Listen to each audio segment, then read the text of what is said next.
Hey, Ryan, thanks for joining us today. As a way of getting started, give us a little background on yourself.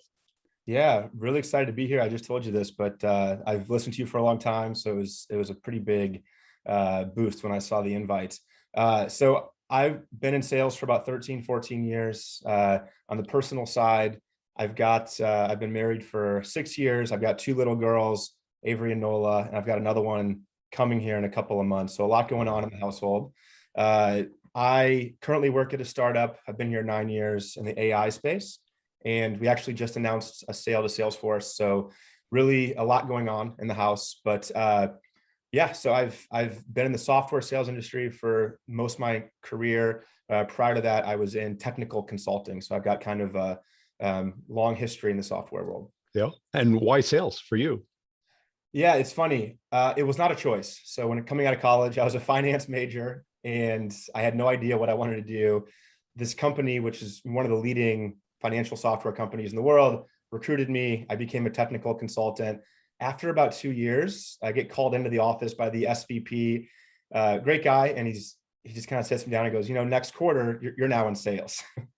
Okay, I've never had to interview for it. My technical skills must not have been very good. More on the customer side, but that's how I ended up in it. Why I'm still in sales, uh, I get bored pretty easily. And with what I do, selling into every industry, we're creating a category, new product. Every day is so different. Yeah. The use cases are different, the problems are different. I haven't had a 6 month period that's been the same or anything close to the prior 6 months in a very long time. I'm also super competitive, so always trying to get that next win, mostly with myself. So it's almost a curse, right? Where you have a really big deal or a great quarter, a great year, and it's just never enough. Yeah. You always have to go out and try and best it. So those are probably the two reasons why I'm in sales and I love it. And how was it transitioning? Because financial types typically don't go into sales Yeah. because they go into finance because they like things that are known and structured and predictable. And Yeah, it's interesting. I don't even know why I was a finance major. If we're gonna like go to the deep seated psychological side of this. Originally, I was supposed to be a lawyer. My whole family are lawyers. I took the LSATs. I was pre-law, political science. Had the visions of being a trial lawyer where you're standing up and trying to convince somebody that your position is right. And then I didn't do so well on the LSAT, and I only had my parents were only going to pay for about two more quarters of college, so I had to scramble. And my friends were going into finance, doing well, making a lot of money. So it's not a great answer, but I was never really a finance guy either. yeah, cool. And what's kept you at a startup for so long? That's a long run. Yeah, long run. So I was the second salesperson, and that's a very unique role to come into. So I was like the 12th or 13th employee.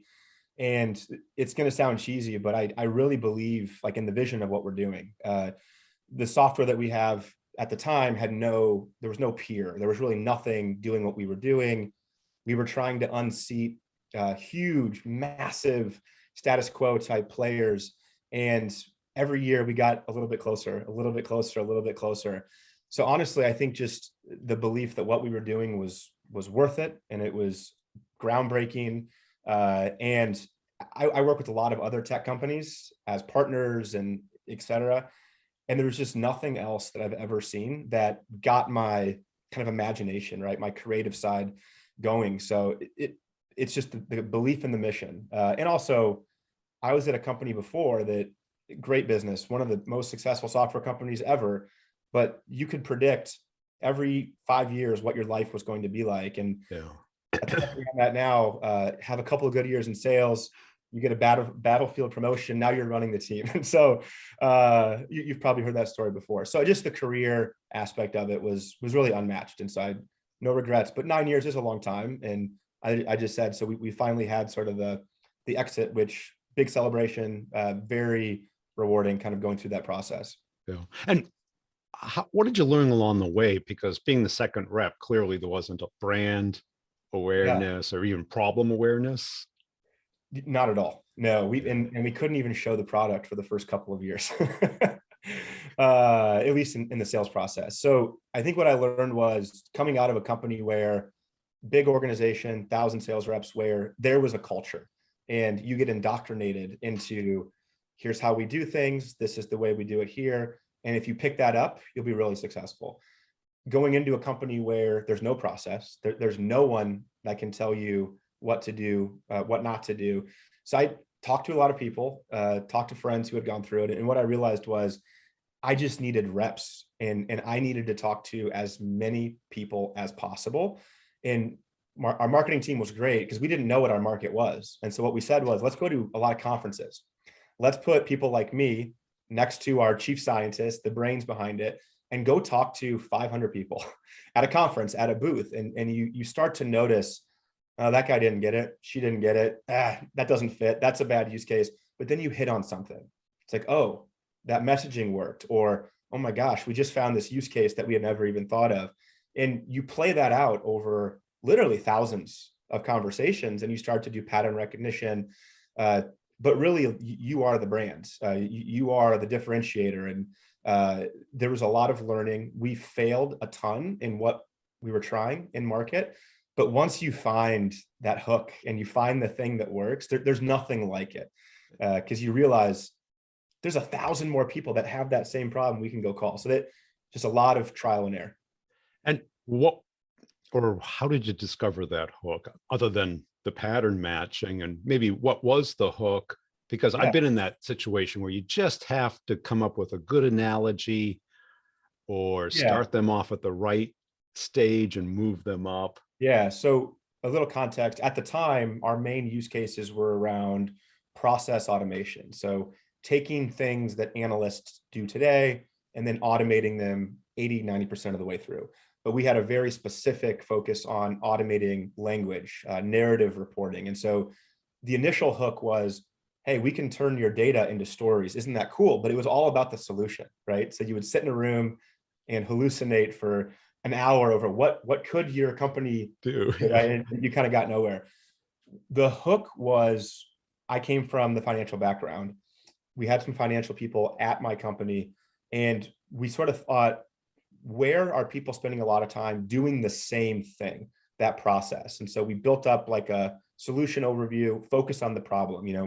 Let's go talk to people that do this. How many hours do you spend? It's like, oh my God, like, okay, you spend 500 hours a year. How many yous are there?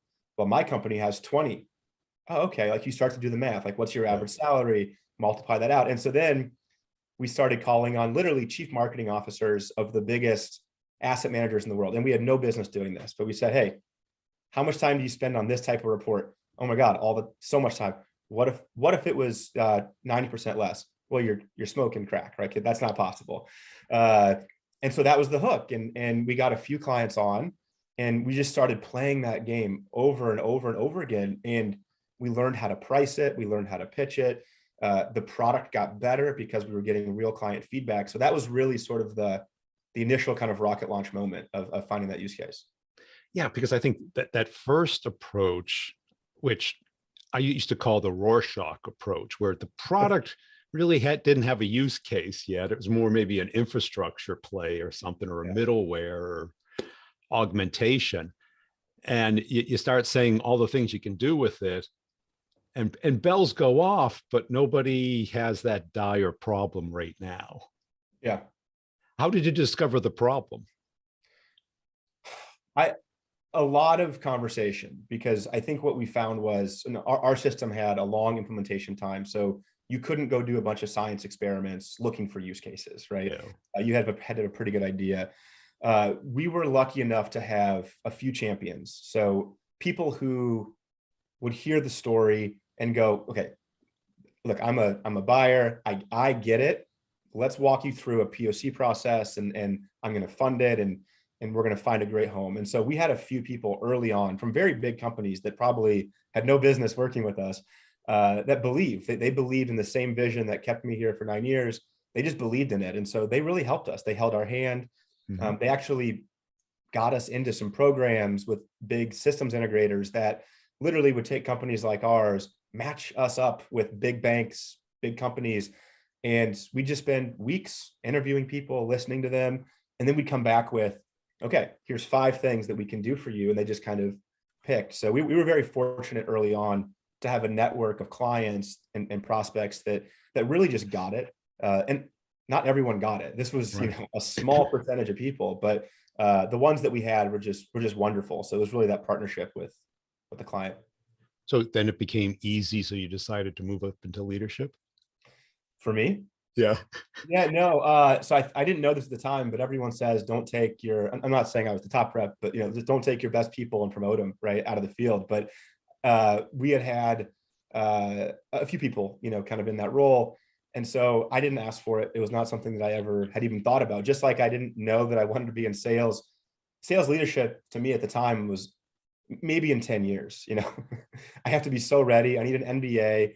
Like all these thoughts go through your head, and one day it's okay. As of 10 a.m. this morning, you're running sales. It was never even a conversation. So just I had never asked for it, but it was a pretty amazing experience because you're forced, just like starting the company at the company, you have no idea what's going to work, and you have no idea how to. I've learned all this stuff. I've talked to 10,000 people. How do you translate that to a team of SDRs and Scale that. account Yeah. managers and people that were my peers, a minute before that was such a situation that I had no preparation for, but learned a ton. And I've had kind of different leadership roles over the years, and uh, I love it. But at the same time, getting away from contributing has been hard for me. Like I've never not been a player coach. I've always had my own book, or I've always had sort of a few clients that I've just held on to because I'm not ready to let go of that. But yeah, that was quite the battlefield experience. Because I got to imagine that was hard hiring a rep who could take this type of product to market. Very hard. Yeah. Yeah. And we had I don't know how many people I know are going to listen to this, but I think at one point we always had like this running tally. I think we had 24 salespeople, and most did not. It is nothing against them. It's It's a different sell. maybe five out of 22 or 24 figured it out. So yeah, it was. If I had to go hire somebody again, it'd be super hard to do it. It was easier to roll people underneath us so they could kind of learn and kind of do the same thing I said earlier, which is learn the culture, learn the approach. But it's tough. And were you able to break it down enough to have like SDRs, or was that just too hard? We uh, didn't go super great, and the reason was we have the most amazing head of revenue now. He's amazing. Didn't come from sales, but he's been able to look at like processes from the outside in and look at every step of the puzzle. And so now we can do it. Now we know how to kind of break it apart. But at the time, we just said, we have 5 reps that know what they're doing. We need more leads. Let's just go hire some SDRs. It was very kind of, we didn't know what we were doing at the time. And what made you stick around that first couple of years until you hit the hook? Because I'm sure they were skinny years or difficult. Yeah, it's interesting. I think the skinny years, most of them were before I started, Oh, because okay. I started in probably year 2.5, and to me in hindsight, it sort of felt like lightning in a bottle. My first 6 months were rough. Closed one deal and had very little pipeline. uh, the next year, it was the best year I had ever had in my life. And the year after that was the best year I'd ever had in my life. The year after that was the best year I'd ever had in my life. And so it didn't feel hard. And I think that was honestly, for someone like me, I'm not really a scientist when it comes to selling. It's more of the art. Like how do I feel? What feels like the right thing to do? I didn't do a lot of self-reflection on why was that working so well. And then you have a fourth year that doesn't go as well. It's really hard to step back and say, which piece of the process do you then kind of focus on? So that's why I stuck around, because it was immediate. And part of that was the market coming around. Part of that was amazing marketing, amazing product people, but it hit really quickly Yeah. for when I joined. Yeah. So you kind of lean more on the art side of sales? Yeah, for sure. And Yeah. I know one of the questions I think you've asked people in the past is like, what are your weaknesses or things to work on? And I think for me, what works is just a feel for it, and just kind of the 10,000 people that I talked to at those conferences over 2 or 3 years. it's training the subconscious, right? It's not consciously knowing like, why did I say that or why did I do that? It's taking the subconscious and just running it through this incredibly painful process of like learning a new golf swing or learning a new shot in basketball. And for me, it allows me to go into conversations with prospects, clients. I don't have a script. Like, I don't even know what our messaging is supposed to be. I don't even know what terms we're supposed to use because it's very interactive of, okay, Brian, like, let me get to learn, like, not just your problems and your situation, but like, what language do you use? So I can then kind of put things in terms that are going to make total sense to you. So yeah, to me, I'm much more on the art side. I work with one of my best friends that 12 years, 13 years, he's a scientist. He can tell you exactly why he does everything. I can't tell you hardly anything of why I do anything. It's just a very different approach. Is any of it written down or is it all just Yeah. So ingrained? no, it is. I've been lucky enough to be invited to teach and present at a startup institute for a couple of years where I had to build PowerPoint slides to kind of explain it all. And it took a long time for me to kind of get to the point where I could do that. I had to ask, my boss, and I had to ask some peers, like, what would you say about me? I had to do a 360 to figure it out. At this point, no, I've got 3 pages of notes to try and explain it. But for the longest time, it was not there. Yeah, and I get that because I have that same sense. I call it judgment. Yeah. Right. Because when you look at the 1,000, okay, you were starting a pattern match about the people who get it and have a problem, people who get it and don't have a problem. Yep. By their reaction, the questions they ask, the eye contact they make, the engagement you get. 100%. Now, but I think you've gotten it long enough that you know what to work on, which is it's a feel, but a judgment's a feel, isn't it? It is. What I've learned is, to the best of my ability or best of somebody else's ability, how you can develop that feel. So it's how do you develop that swing and that shot without having to, reading a book is one thing, listening to a podcast is one thing, but going out and putting yourself through the pain. Right. Yeah. I can tell you how to do a sit-up, but it doesn't give you abs, right? You got to do the sit-up. Yeah. And I've gotten to the point, Zoom is harder for me, but to the point where I'm in the room where there's nonverbal cues that I've picked up on that other people in the room go, I didn't see that. It's like, hey, that's our person. That's the person. They can't wait to do this. I didn't see that at all. They didn't even say a word. I'm like, they didn't need to. Like, they were doing the thing, and it's, so I completely get it. It's you have to put yourself through that to train the subconscious side of yourself. And I think you would even become better if you could articulate it, even put it on a picture, even if you can't put words to it, because I always get the thing. It's like everybody wants to like take my time, but doesn't have any questions. Yep. Or they don't watch a video. And it's like, yeah, of course you want something for free. Right.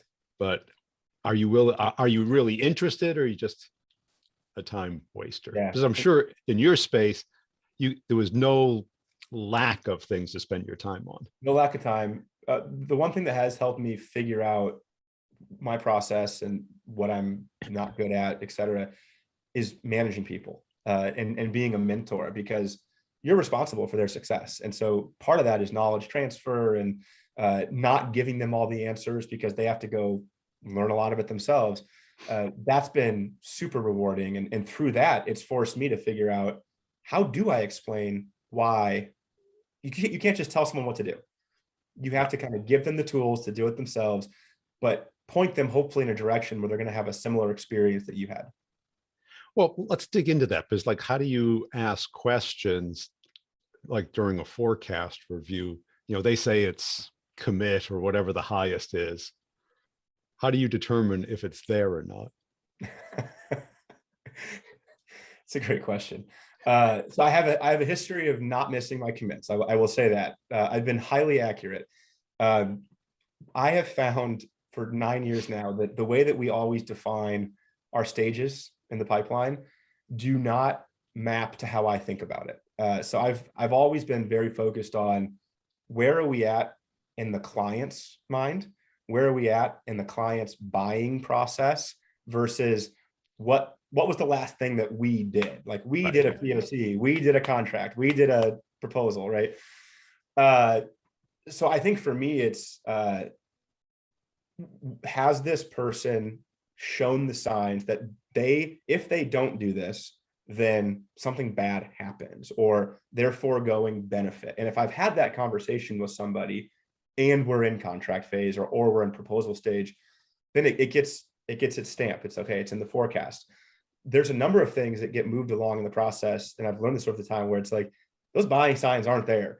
They're probably going to buy at some point, Yeah. but it's just not going to happen on our timeline. So that's the one part that I have kind of applied some science where I take kind of my feel to it and then I discount it. And I look at, okay, what did I say was going to happen this time last quarter? What did happen? Okay, let's go back another quarter. So I do track all of that, like a back test of what did I say was going to happen, what did. And it's helped me sort of discount against myself and build my own kind of model to figure out where am I maybe getting a little bit happy years. And my mistakes more so have been, I get too conservative. Like I'm not trying to sandbag, but when I don't feel the connection with somebody and I don't really feel like we're there, but they're still doing all the things that they should be doing, I have a hard time committing to that or forecasting that. So more often than not, I come in above what I say versus the other side. And which is a good practice. Yeah, for sure. Because I always used to say, everybody loves a surprise and hates a disappointment. Right. Right. Yeah. Yeah. And if you don't kind of be conservative, you're going to disappoint. And you're like, oh, you met it, but we were expecting that other thing. Yeah. And then what happens if you do that too many times is whatever you say, someone applies a multiplier. And now Right. you didn't ask for that, but that's what happens. And do you map it out for your reps? Because you can't really teach a feeling. You've got to give examples, comparisons, historical data. And I think what you did mapping or documenting your previous quarters is your best lessons. Yeah. So I think I've approached it two ways. One would be, we do game tape a lot. So I love Gong. I think Gong's amazing and tools like Gong. But me being in a call where I'm in the moment, I can kind of feel, but I'm not really talking. I'm just there kind of observing someone on the team. I try and let people in those situations succeed and fail on their own. I mean, there might be a situation where it's okay, like we got to get the deal closed. I'm going to step in and try and help. But afterwards, walking somebody through, like, what were you thinking at this point in time? Okay, what were you thinking when you said this? And I'm not just jumping in with, I would have done that, I would have done this, but kind of getting them to explain how they think. And so then I can explain, in this moment, this is what I was thinking, which is different than what you were thinking. Let's discuss the difference. That's one thing I do. The other piece would be almost like the lawyer side of, okay, let me cross-examine you to the point where you have to defend your thesis. Why do you feel so strongly about this? And the ones that get all the way through, you feel good about them.